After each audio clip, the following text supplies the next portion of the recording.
Erik, I thought this was supposed to be a super deep, really good quarterback class. It's what they told us last year.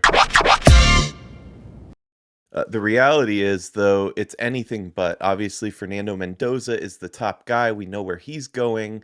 But the second guy, he's not going anywhere. Yeah, he came out and announced it. Let me just roll the announcement real quick and then we can react to it. How about that, Erik? Sure.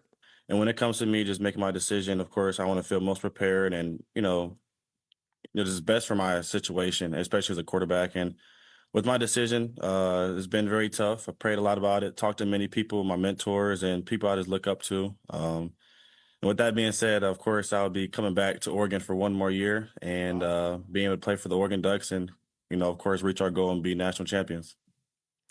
I love that you can hear a reaction from media as he says that. That's a surprising news.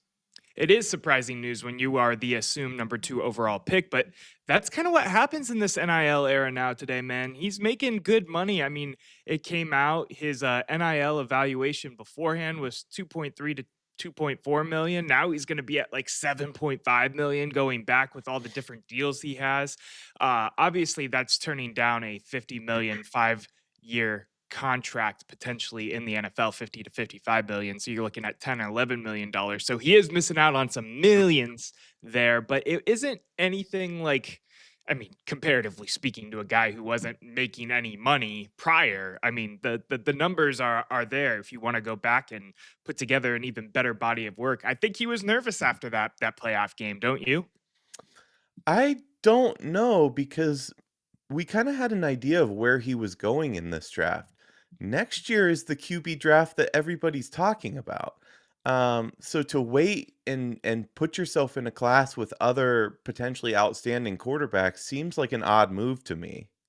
It does, but it doesn't because they also said the same thing as we alluded to in the intro about this class. That's why our Cleveland Browns got 2 first round picks, got that draft capital for this year to be able to move up, something that could have potentially been on the table this NFL draft cycle if Dante Moore went. Obviously, that's not the case now. Ty Simpson is not going in the top 20, in my opinion, and he's QB number 2 on the board at this point. It is a 1 quarterback draft.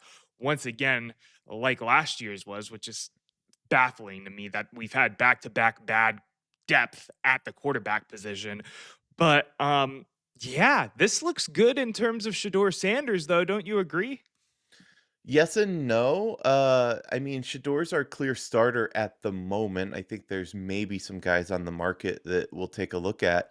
But I don't think the Browns were ever planning on drafting Dante Moore. Well, is that the case? Let's take a listen over to our friends over at 92.3 The Fan who are talking about that exact potential. I think Shedeur fans should be pretty excited because right now, after that decision, because it's like, well, we could get crazy, we could get squirrely. You do have that second first-round pick. Maybe the Jets would do it, and you know what? I'd be very leery of the Jets if they were to move out of that spot so you could go up there and get Dante Moore. What do I not know about Dante Moore? However, but now that's out of the equation. That's out of the equation now. And unless they do something really, really silly. The whole point that they make is predicated on the Jets not wanting him. Like there's so many moving pieces if, and that assumes too that the Browns want him. Like there was no shot we were getting Dante Moore, in my opinion.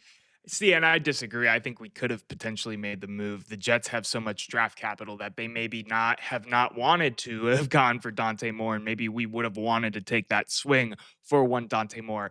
I think that clip plays more credence to your side of the argument than mine, though. And I think it also gives a lot of props to the Shedeur Sanders faithful out there because I think it really is a good sign for Shedeur because it's opening more and more of a pathway for him to come out and at least be the starter for week 1 of the 2026 NFL season. That feels so weird that we're talking about the 2026 NFL season already.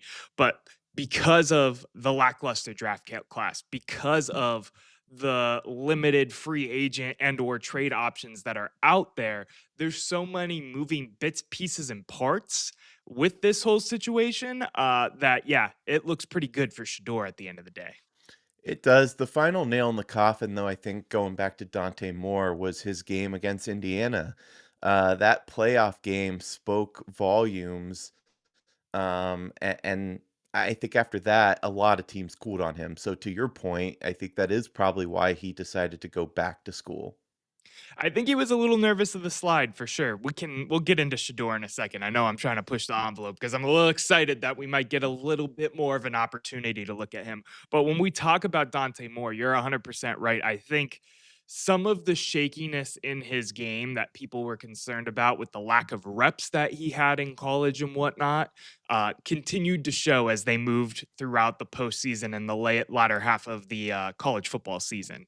So to me, him going back, I think truly is going to make sense because it's going to make him a better quarterback. It's going to make him succeed more at the NFL level instead of going to a system like the Jets where he'll be forced to play week one, go out there, maybe put himself in an Anthony Richardson type of situation where he's just too young and not ready for all of the NFL yet. And going back for another year, making, 75% of what he was going to make in college might be the better long-term bet, betting on himself to go back. The interesting thing to me though is Dylan Raiola transferred over there. So I thought that was the nail in the coffin for Oregon, and it wasn't. And Dante Moore will be their starter next year because he is better than Dylan Raiola. I'll give you that one for free right here on At the Office. Yeah, that's definitely interesting. And maybe it's a case of he just didn't want to play for the Jets. I know that sounds a little crazy, and obviously, whoever's going to be the worst team next year, it doesn't mean he's going to be in a better position. But maybe it's the case that he sees the mess up there in New York and wants no part of that. That's funny and that's fair, but it could be the same team at the top of the draft or with enough capital to move up with all of the draft assets that they do have right now to go and get him anyway if they're that infatuated with Dante Moore or one of the other prospects that'll go out, whether you're thinking Arch Manning, Julian Sands, Sellers, whoever it could be in that next cycle of quarterbacks. It's way too early to tell. I mean, we were talking about Garrett Nussmeier at one point as a high potential option in the first round, and I don't even think so. I was high on Drew Aller this time last year Yeah, for you were. this draft, and that's obviously not the case until we get to mock draft season, and then we're in the 6th and 7th round, and I sneak Drew Aller in there, but we'll get there eventually. We'll get there eventually. Don't forget though that drafting a quarterback, like, yeah, you want a guy that Fernando Mendoza looks like you could slot him in as your starting quarterback. But what a lot of NFL teams want, and why they talk about like the stature, like the 6'5", arm strength, etc., is because they're going to mold somebody into their starting quarterback. We obviously have not had a lot of good track record in Cleveland of doing Right. that. But that's the idea. You get somebody with good size, you get somebody with the right tools. They're not necessarily there yet. They're not necessarily processing the game yet. And for the most part, nobody is. But you can mold that, you can teach that because what you can't teach is size, what you can't teach is arm strength. So, those things, if they come naturally, you can work on the other aspects of the game. That's why see guys like Brock Purdy or Tom Brady that go very deep. I know those are outliers, but they're drafted last in the case of Brock Purdy, but they can still be really good quarterbacks. So it's potential a guy like Aller. The reason I'm saying that could eventually be a decent NFL quarterback. It just hasn't translated so far in college. I was gonna say, and for every one of those guys with the physical attributes, there is also a Anthony Richardson who hasn't pieced it together yet in the NFL, and he was a top 5 draft pick, I believe. I think he was number 4 off the board.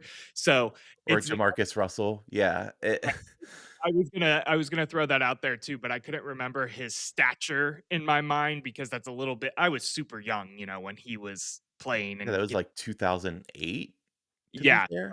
7 or 8, depending on when you look at it. I was younger than that when he was in college.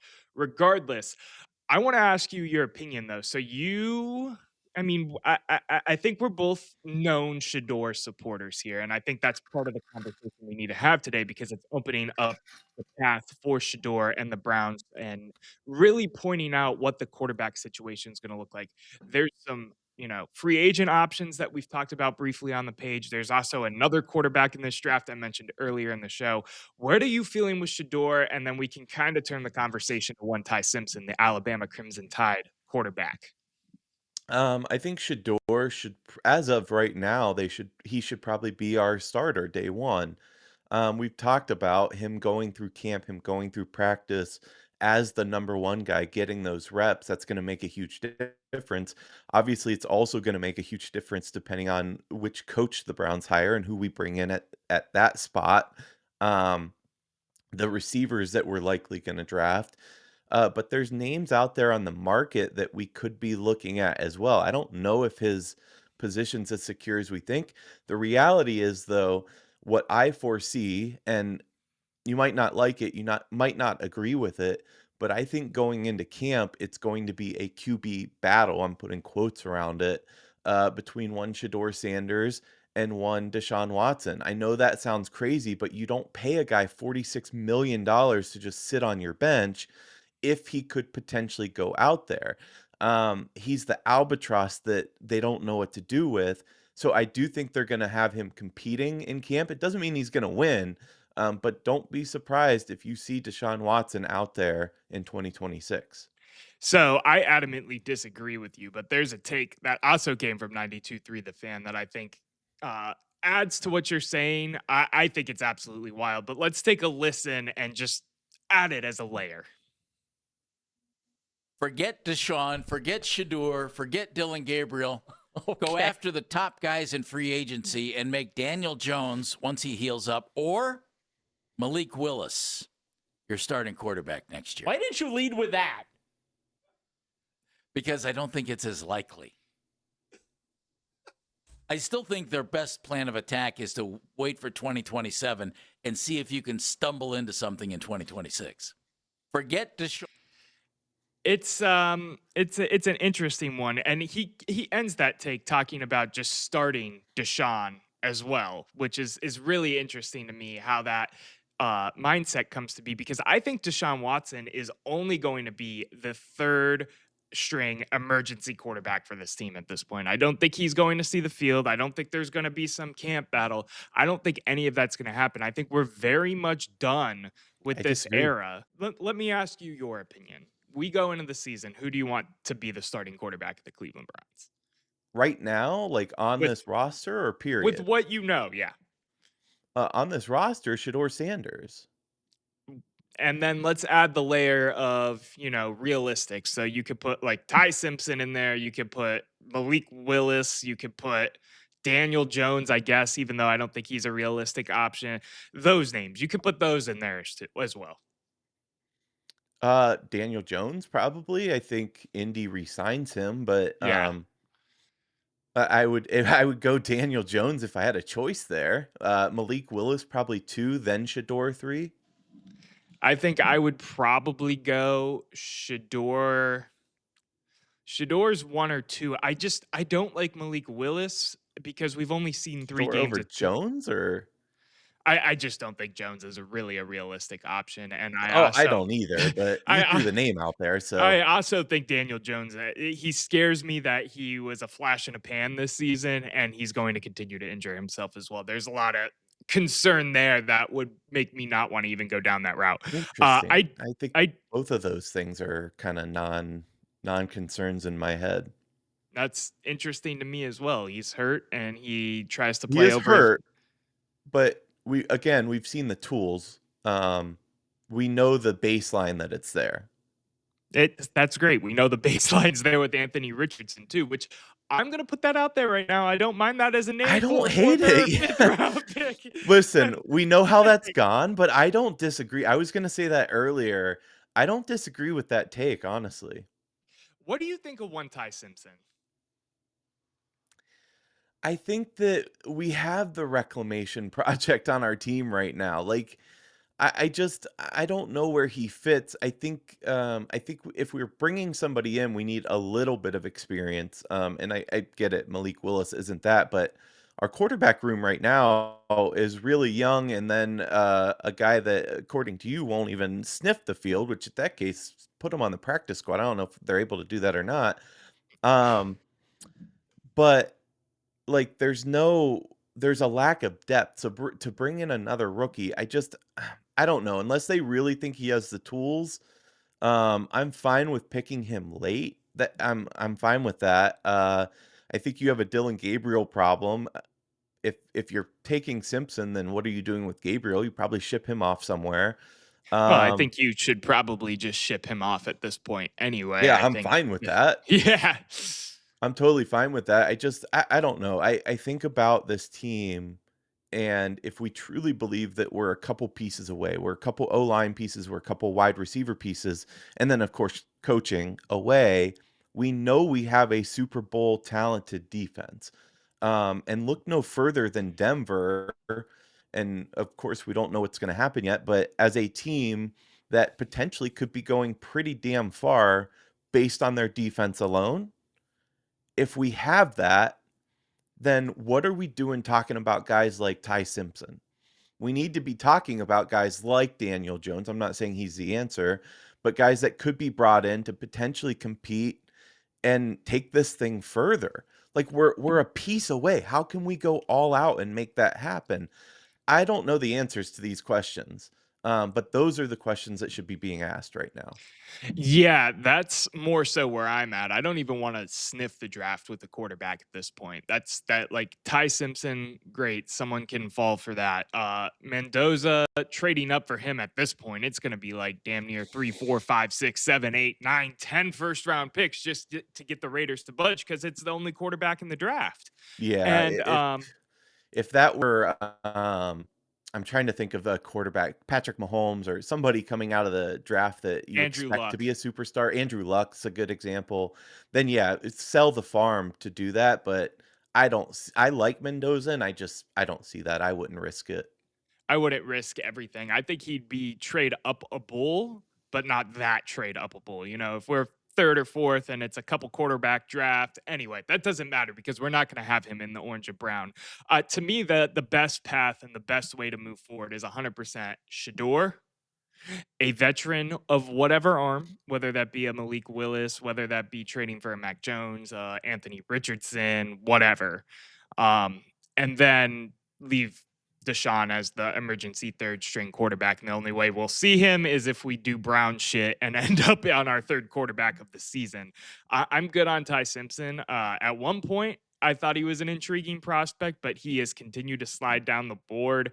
And now it feels like he may end up being like drafted higher because he's the only one left, and maybe he's smart for declaring this year because he's going to get himself a bigger bag in the NFL because of that. But I just don't see it. He's shorter than Dante Moore and Mendoza was. He isn't, as physical as big statured. So I don't see it as a great fit for us. But he is also a coach's son. He does know a little bit of ball. So there's some things to like about him. I won't lie. He's just not the fit for me, not with everything we have going on. My biggest thing, I'd rather just take the chance on Shedeur this year. And if we end up where we end up, it's 2027 and it's a deeper draft class at this point. I agree with that. I just feel like there's this clock, and there certainly is on the defense that we're up against. That sucks. It's a bad position for us to be in. So that's what scares me a little bit going into the season with Shador as your number one. I like some of the names that we're throwing out there, even in Anthony Richardson. I know that sounds crazy, but we've seen the flashes of what he's capable of. Maybe under the right scheme, under the new coaching, he can resuscitate that career. Um, but I like Shador. I want him to get his shot. He's not taking us to an AFC championship next year. Like we know that. We know the ceiling right now. And I guess anything's possible, but I don't know, man. Well, that's interesting to me. I'm gonna pin on you that you're high on Shador, but I know you're high on Shador, but you're not, outrageously high on Shador. And you're making that abundantly clear with the take that you're giving me. So I'm No, only I'm giving you push. realistic. Well, but you know how I feel about the word realism versus just straight up pessimism. But I will give it to you in this one. You watched Um, the same games I watched. I mean, come on. He is not a Super Bowl quarterback. And that's not to say he can't develop into one in 5 years, but right now, absolutely not. No, there's a lot of development that needs to be had there. I'm pulling your leg a little bit. You got me on a little bit later than we typically do, E, and I'm a little delirious right now. I'm a little sleepy, so I'm pulling your That's leg. fair. Um, so to wrap this all up into a nice, neat ball, put it in a bow, put it in a package. I don't know where the ball came from. It's a basketball you're getting on Christmas, I guess. The question: do you think Dante Moore going back to Oregon threw a wrench in the Browns' plans for this offseason? How much? That's the first question. So I'll let you answer it. No, 0. I do not think they were high on Dante Moore. I do not think they are moving up to draft him. I mean, anything's a possibility. I think they keep everything in mind, but no, 0.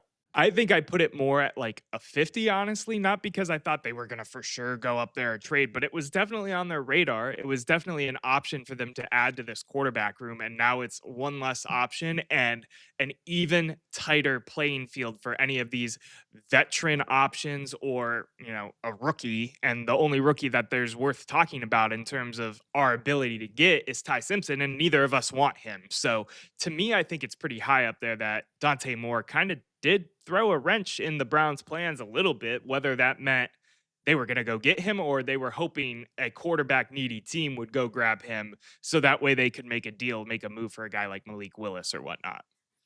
I think it makes more sense when you put it that way, but I still don't think it throws a wrench into any plans.